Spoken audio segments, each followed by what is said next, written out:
Hello and welcome to Art by Kelly Marie. First of all, I am going to apologise about the lighting in here this evening. It's not the best and I do need to get that looked at, but for now I'm going to go through and show you how I create my wine glass pour.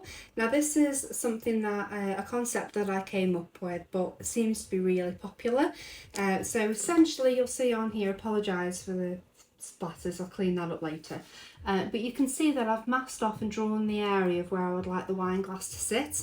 And essentially this is going to represent wine falling and being spilt out of a glass, which, let's face it, we've all done from time to time. Now the customer has requested a red wine pour. So what I've done is I've mixed up and created my own colours. We've got a beautiful, deep, rich claret red. We've got a nice deep purple to add in some depth. We've got a beautiful magenta pink to add in some contrast.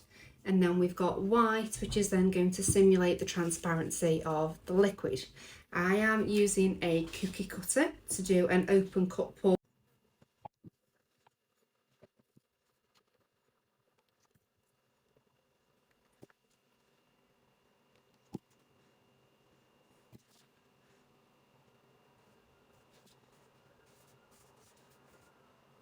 So as you will see, I was layering the paint inside the cutter there, and I've just moved that around the canvas to create this flowy kind of pattern. Now I'm just going to do a bit of tilting, but first before I tilt, I'm just going to pop a few air bubbles with my trusty torch. Hopefully that'll create a few cells, and let's tilt.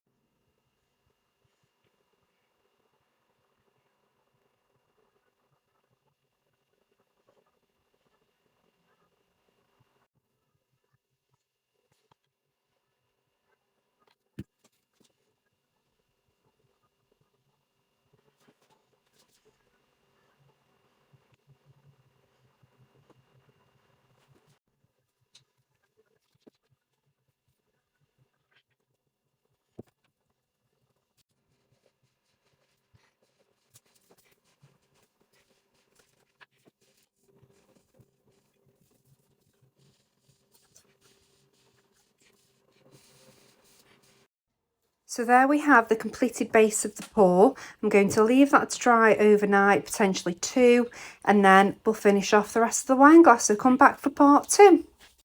Welcome back to part 2 of my wine glass pour.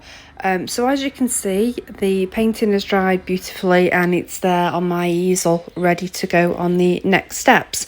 I just love how beautiful and vibrant the wine and claret colours have dried, and how you can see the white coming through, simulating the transparency of the paint. I think it's beautiful. Obviously you can see around here where the masking tape was around the sides of the glass and where the paint has gone higher than where it needs to be. So my job for now is to add in some white on the background, to tweak with the composition slightly of where the paint is flowing down.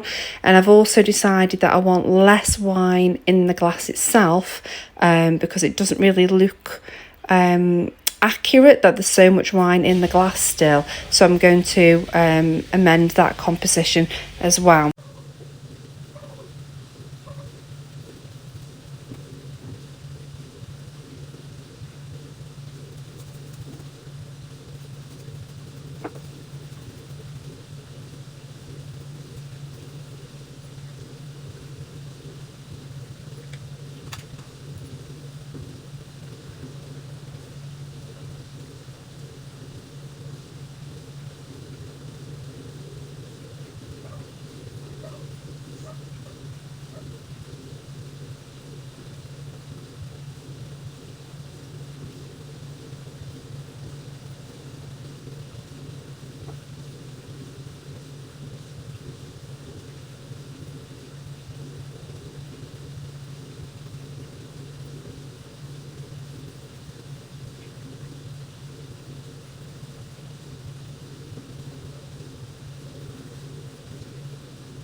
So as you can see, I've just tweaked with the composition and gone in with a very light first layer of white to tweak where I want the actual flow to go, and it does look better, much better with less wine in the glass. So I'm just going to finish this off and I'll show you the end result. And there we have the finished wine glass ready for varnishing. Have fun painting, everyone!